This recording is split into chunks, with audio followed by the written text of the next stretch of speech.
Thank you all for joining us in this discussion to learn more about how to speed up the enterprise sales cycle. Now, securing enterprise customers in a scalable and repeatable way is proving more challenging than ever. So the R3 Venture Development team has created an actionable guide to help our Corda startup founder community navigate the current uncertainty. You're welcome to download this at r3.com/insights. Now, a quick brief intro about the R3 Venture Development Program here at R3, where we support all pre-Series A startups building on Corda with resources, mentorships, industry connections, introductions, and relevant content to support your go-to-market strategy.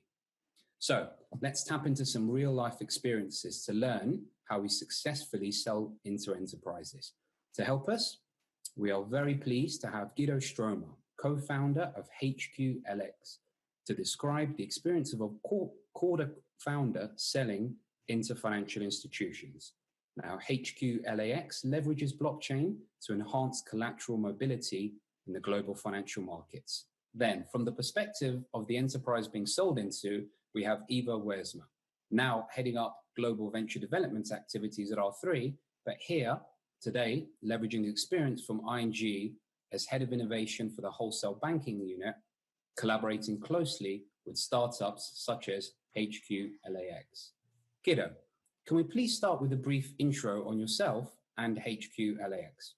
Well, thank you very much, David. My background is I spent over 18 years at UBS working in various securities lending and repo functions.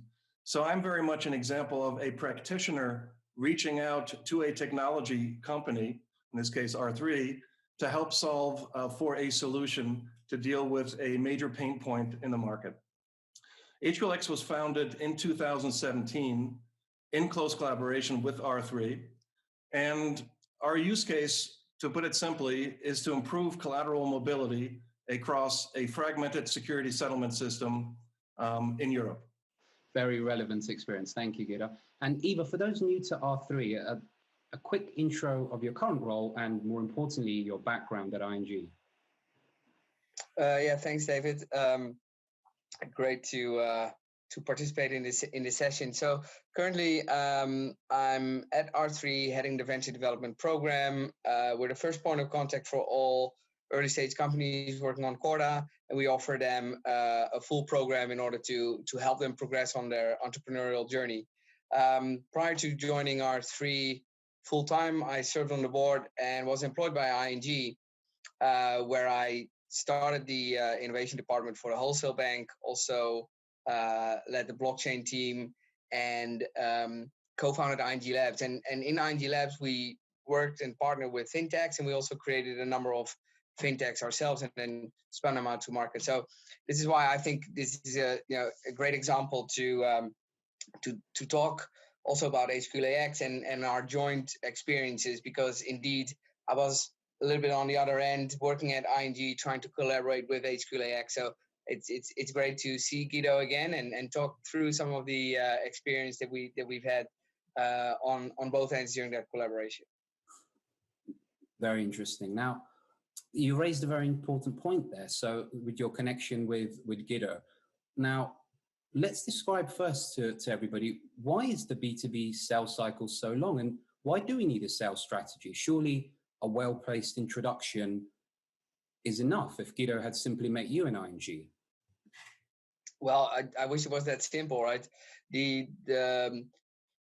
The process is very complex, and there's many different stakeholders involved, and all these different stakeholders have different objectives, and they operate in a slightly different environment, and they have different targets, and they have other bosses to report to. So because it's so complex, I think on average there's around 7 different stakeholders internally within one corporate that needs to be aligned in order to get to a certain decision around purchasing new software or new product. And because it's so complex, you have to break it down so you can learn from each individual step. You can actually measure the things that you're doing. Because please take into account that there may be 7 different stakeholders on average, but you don't know who those stakeholders are when you start engaging with a large institution like a bank or insurance company or any other corporate for that matter. So you're probably speaking to 20 or 25 even before you know which are likely the 7 that you need to convince and to align. So it's very complex. So that's why you need to break it down. And Guido, from your perspective, what are some of the biggest barriers looking from the outside to enter an enterprise? Sure, David. And Ivar kind of stole my thunder with his answer to the previous question. But however, I think the biggest barriers to market adoption and to clients onboarding is the fact that, let's face it, the overall process of getting a bank from initial engagement to being fully integrated is a very complex sales cycle. As Ivar had mentioned, there are many, many different stakeholders within organizations that need to support an onboarding of an initiative like HQLAx. And this really requires very broad buy-in from the very top of the organization, oftentimes from the C-suite of an organization. Okay, thank you, Guido. So we definitely need to run an effective sales campaign then. So to get from start to purchase decision quickly, we need to start at the top with a sales funnel. Ivar, perhaps you can describe to us the concept of a sales funnel. And we often hear that we need to make sure it aligns with both your customer needs and your business model. Please share your insights around that. Yeah, sure. So, I mean, the essence of a sales funnel is that you break the whole process down in measurable parts so you can learn from them and see where you need to improve. So what parts are taking longer than others? Where do you see high drop-off rates? Is that in the beginning of the process or only at the time when you're discussing maybe your terms and your pricing? And it will inform you where to change your approach, where to double down on the things that you're doing, or maybe abandon customers or potential customers that you will never be able to sell to, because you don't want to spend valuable time on customers that you're never going to convert. And even in a certain sales cycle, that you don't want to spend time on the people that don't influence the process, because as a startup company, that's the only thing that you have, time, right? And as time is running out, then money is running out. So that's very valuable for you. So you want to break it down and learn from all those individual pieces and actually measure them to see where you can improve. And by improving all these different steps, you shorten the sales cycle. And Guido, from your perspective, what tips can you share to make most effective use of the sales funnel? Yeah, I think number one is to identify the right audience within an organization. So you need to figure out who the right people are that can, get an initiative off the ground. You need to be able to explain the pain point in very simple ways, and also, communicate how the solution that you're bringing to the table provides a net benefit and a net benefit to the company. And this net benefit, ideally, is something that's quantifiable and one which resonates very loudly with the business within the organization. Very interesting. And now you've both hinted towards this. Tracking sales progress means we know which initiatives are working, which are not, and allow us to quickly implement changes. Ivar, from your perspective, what tracking KPIs are most important when considering how enterprises would evaluate startups looking from the inside? Yeah, the actual KPIs that you want to track, they depend on your specific use case and to resonate the product that you're selling, right? So they can differ, but you definitely want to measure the awareness that you're creating, then whether you're being considered as a potential solution, and then drive towards a decision point. So there's different individual KPIs that you can track. It's important to start mapping that out so you can actually have a visual of what you're doing, and then fine tune towards your own use case. Interesting. And Guido, from your perspective, what KPIs have worked for you, and how have these changed as you've moved from an early stage startup now into a fully fledged grown scale up? Sure, David. I would say the number one KPI that has resonated extremely positively is getting referrals from existing clients. So when we engage with a new client, trying to understand what our value proposition is and how we intend to use technology to help solve for the pain point, it really helps significantly if we can initiate those discussions via a referral from an existing client or an existing client base. So I would say referrals from existing clients is definitely very, very key. In terms of meetings, quality meetings are much more important than the quantity of the meetings. I think it's crucial to agree timelines and deliverables for key milestones, both from the client perspective and also from the HQLAx perspective. And of course, getting business sponsorship is critical to the successful onboarding. Yeah, some very valuable points there, especially around being busy versus being effective in your strategy. Now, design thinking is essential in aligning your startup's revenue model with your customer success. So the key concepts that we discuss in our enterprise sales playbook are around stakeholder mapping and creating a customer journey. So Ivar, perhaps from your perspective, you can give us a brief overview of the design thinking from the perspective of where startups have really got it wrong as they try to sell into enterprises. Yeah, I think where startups can get it wrong, and maybe not only startups, by the way, but talk about your own solution and the functionalities and the features much more than putting yourself in the shoes of your customer and trying to understand their needs and the pain point that you're solving for them. So really, what's the job to be done? What is the business problem that you're helping to solve? And also, how does that make your customer shine, right? So again, everybody has their own objectives and needs, and if you understand them, by, for instance, creating a customer persona and mapping the customer journey, then you can also articulate the benefit that your solution brings, in that vein. Yeah, and Guido, from your perspective, and you've already given us a few examples, but perhaps you can share some more of your experience of how you've successfully aligned HQLAx's business model with your customers' success. Sure. So we are very aligned with the needs of our clients. It's actually part of our DNA. So when we first started this initiative in an R3 lab back in January of 2017, we started with 5 global banks, UBS, Credit Suisse, ING, CIBC, and Commerzbank, all came to the table to help design, at that time, a prototype for the operating model. But then later, after completion of the successful incubation project, we graduated into the accelerator. I'm not sure whether that still exists at R3, but we were one of the first projects really geared that made it into the accelerator on its path into production.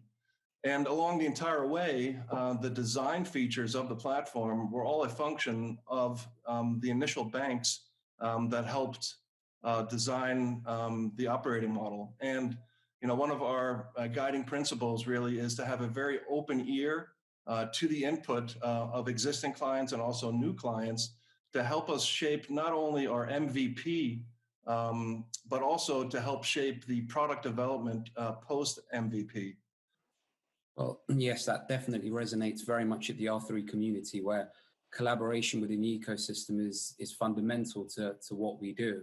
And you really touched upon the next question, which was very, very pertinent, in that startups typically use demos, proof of concepts, trials to get their foot into an enterprise and showcase the technology. But if I may turn to you, Ivar, what have your experience with startups effectively demonstrating a solution, and albeit an urgent one, to enterprises rather than just the technology?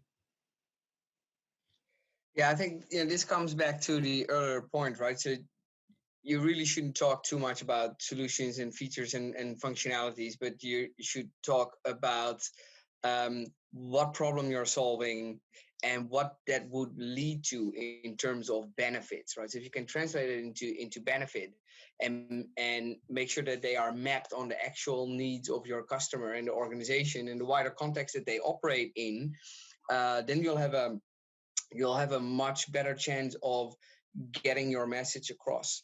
And to Guido's earlier point around finding these business sponsors, in a good situation, you have your business sponsor, and you've also found sort of Sherpa along the way in the process, and they help you navigate a large corporate or a financial institution.